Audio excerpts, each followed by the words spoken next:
They say the walls remember. I believe that now. The faded wallpaper in my daughter's guest bedroom, pale blue with yellowing roses, used to greet me with warmth when I visited during summers. Now it stares back, hollow and accusing, like it knows what I refused to see for too long. Each morning, I wake in a bed, not mine, in a room, not mine, in a life I no longer recognize. My name is Margaret Whitaker, and I am 74 years old. 2 winters ago, my heart betrayed me. Not metaphorically, though that came later, but literally one February morning, when the snow outside looked like God had taken a sifter to the earth. I collapsed in the kitchen of my old farmhouse in Indiana, the kettle still shrieking behind me. It was my neighbor Earl who found me. He let himself in after I hadn't answered the door for a full day. I remember little of what came next.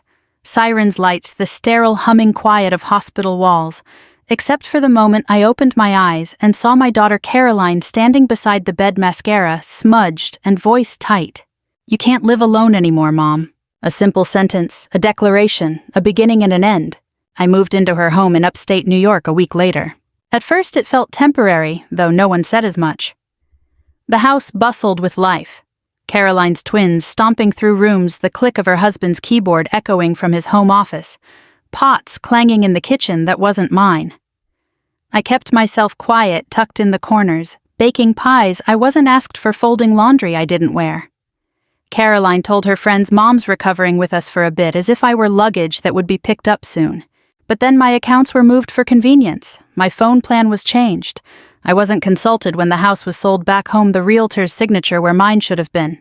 "You need to rest," Caroline would say, her tone sweet but immovable. "Don't worry about all the stressful stuff anymore.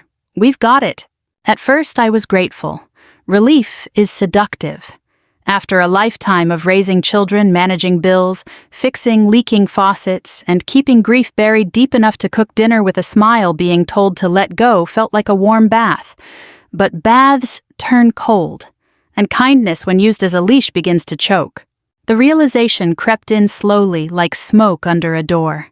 It started with small things, a doctor's bill I never saw my questions dismissed with, "Don't worry about it," or the way Caroline's husband Nick would talk about what we could do with Mom's pension, as though I weren't sitting 10 feet away. Then came the whispers. "I think we can hold off on that gift this year. Mom doesn't really need a new coat. Grandma's memory isn't what it used to be, you know. She gets confused sometimes." I wasn't confused, I was observant. They didn't see how I noticed Caroline's new handbag leather, soft as butter, the week after my checking account showed a mysterious family expense. They didn't think I'd ask about the check I'd written for my grandson's braces, only to find out the braces were covered by insurance. It was subtle, this erosion. Not the kind you can scream about. It's hard to call theft what's framed as love. It's hard to say I feel used when someone hands you a cup of tea and smiles. So I began writing things down. Names, dates, amounts. Not for confrontation, not yet, but to remind myself I was still capable of seeing truth, that I could still trust myself. One night I asked Caroline gently, "What happened to the savings account your father and I built for emergencies?" She looked startled, then defensive, then tired. "Mom, we used some of it to fix the roof. You said you wanted to contribute."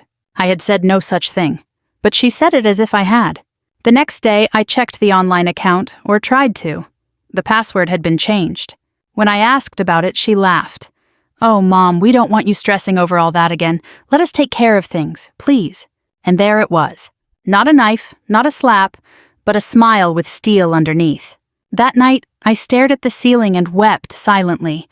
Not for the money, not even for the betrayal, but for the part of me that had been slowly convinced I was better off voiceless. And that was when something broke loose inside me. A whisper, a flicker. I remembered the woman I once was, the one who ran the PTA and her husband's feed store, who filed taxes with a pen and ledger, who raised 2 children with calloused hands and unwavering love. She hadn't died, she had only been quiet. But now she was stirring. The next morning I brewed my own coffee. Not the sugar-free almond milk kind Caroline stocked in the pantry, but the real kind, bitter and black, with the grounds I'd hidden in the back of the cabinet behind the expired lentils. It tasted like my old kitchen, like memory and defiance. Caroline was already up fussing with the twins' backpacks. She didn't notice I hadn't asked for her help with the percolator or that I'd bypassed the vitamin organizer she insisted on arranging for me. That suited me just fine. I carried the mug to the backyard, my joints aching in protest but my steps steady. The air was cool, morning dew still clinging to the blades of grass, and for a moment the suburban fence line blurred into cornfields from home. I sat under the maple tree, its shade soft and dappled, and pulled out the notebook I'd been keeping tucked beneath my mattress. A list. Chase Bank last balance before move, $14, $382. Caroline's roof repair estimate $7,000, quote seen on her email. Car payment made with my name on it. $392 a month. I'd never driven the car. Doctor visit scheduled without my input. My prescription refilled 1 week later than due. Each line was small, but together they formed a portrait. One I could no longer pretend was a loving family tableau. It was a ledger of loss, not just of money, but a voice of control, of dignity. That afternoon, while the house was empty, I made calls. I had to look up numbers the old-fashioned way, scribbled onto notepads or found on junk mail tucked away in drawers. The bank was the first. The young man on the line was polite but hesitant. "I'm sorry, Mrs. Whitaker, but your daughter is listed as joint on the account now. I can't remove her without her consent or a legal document." Legal. The word stuck like a pebble in my shoe. I had always hated lawyers, those stiff-collared men who charged by the minute to say things you already knew. But I had once run a household on a shoestring and pulled 2 children through college on canned beans and clearance sales. I could call a lawyer. I could find my own way out. So I did. It took 3 buses and a slow shuffle through downtown to find a small firm with a modest brass plaque and the name of an attorney who sounded old enough to listen but young enough to be hungry. I didn't tell Caroline. I told her I was meeting a church friend, a white lie the kind women like me have told for generations when the truth would only start an argument. The lawyer's name was Jessica McKinnon. Her office smelled of lemon furniture polish and faint desperation, the scent of people trying to hold their lives together. I sat across from her in a chair that squeaked and unfolded my list. I spoke slowly, my voice shaking more from memory than age. Jessica didn't interrupt. She didn't rush me, and when I was finished, she said only, "This is financial abuse, Margaret, and we can do something about it." Something shifted then, a weight not lifted but acknowledged. For the next few weeks, I continued my charade. I smiled at Caroline. I baked cookies with the twins. I nodded when Nick talked about refinancing. But beneath the surface I was gathering threads, old bank records, canceled checks, a voicemail from Caroline referencing that transfer. Jessica guided me patiently, gently. I found an elder advocate through her office. I sat with a financial counselor who helped me open a new account, this one only in my name, and walked me through redirecting my pension. I even visited my late husband's old friend Thomas, who offered a safe deposit box and a shoulder to lean on.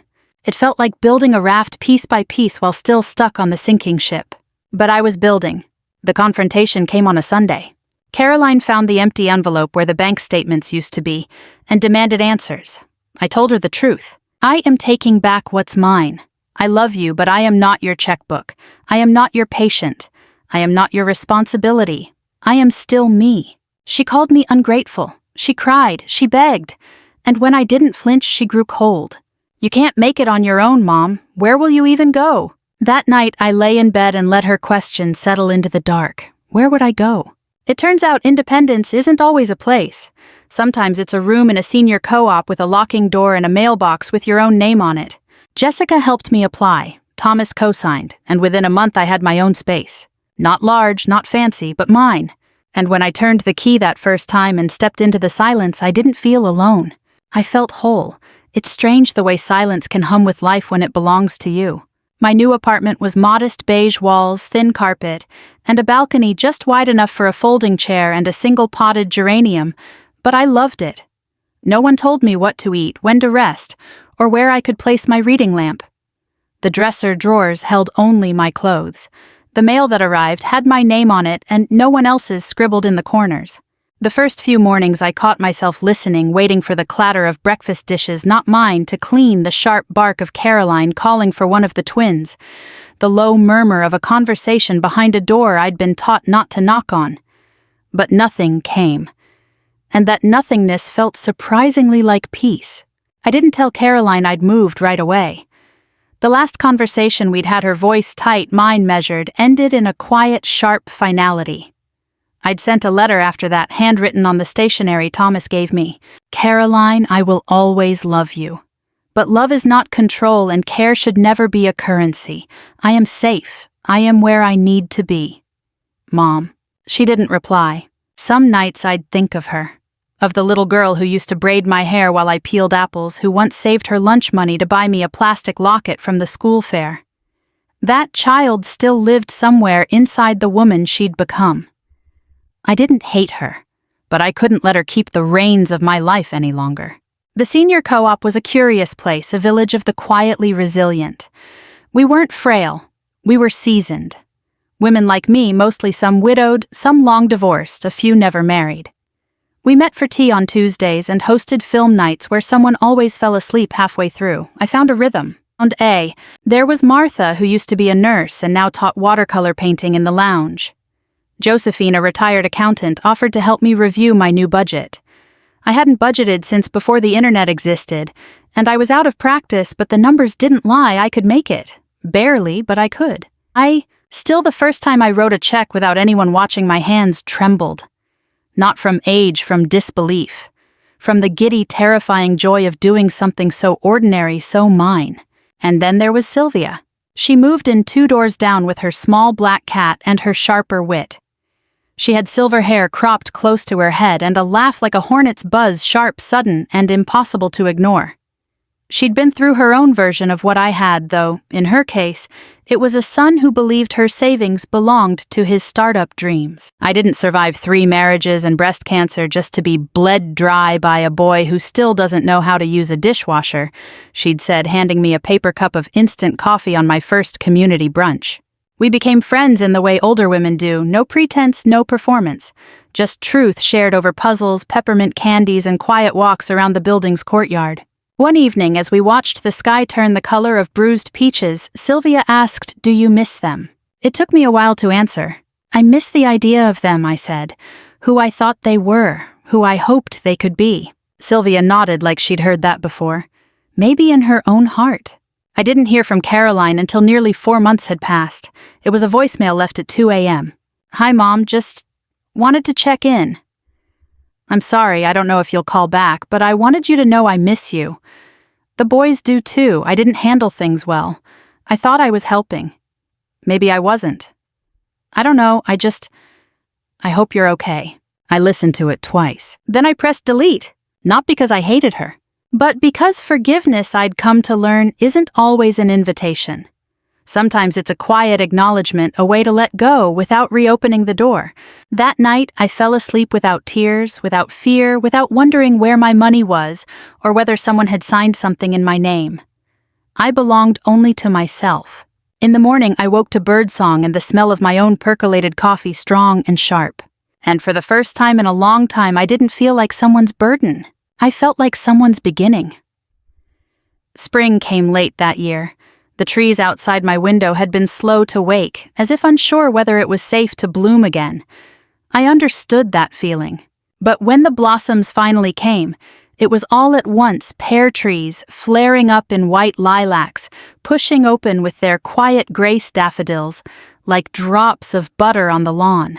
I stood on my balcony, wrapped in my cardigan, and watched the world soften. It had been 6 months since I left Caroline's house. In that time, I had reclaimed not just my bank account or my medications or the right to buy a pair of shoes without asking permission. I had reclaimed something harder to measure: my voice, my intuition, the deep instinctive knowing that I was not weak, not incapable, just wounded and healing. People think the worst part of aging is the aches, the forgetfulness, the doctors. They're wrong. The hardest part is being made invisible gently, sweetly, and sometimes violently erased by the very people you once held together like glue. I hadn't expected it from Caroline, but I hadn't expected either how strong I still was when I finally decided to stop asking for permission to exist. On Tuesdays, I began volunteering at the local library.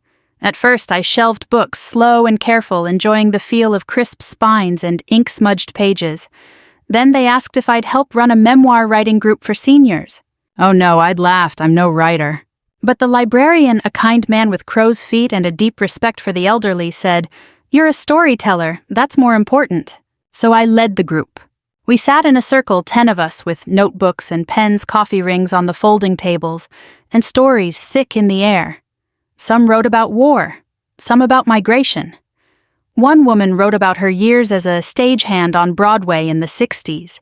And me, I wrote about silence, about how it creeps in like fog, how easy it is to confuse it for peace. I never named Caroline, that wasn't the point. But I wrote about the day I learned to speak up again.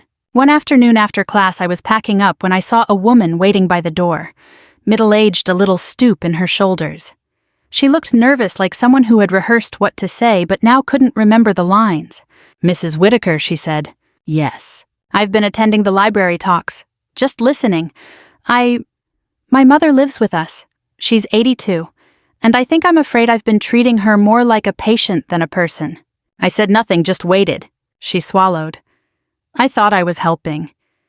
But listening to your story, I think I was taking over. I wanted to say thank you. It startled me that my truth could make someone else kinder. But maybe that's the point of surviving, not to wear the pain like armor, but to turn it into a light someone else can walk by. That night I sat on my balcony with a blanket and a mug of mint tea.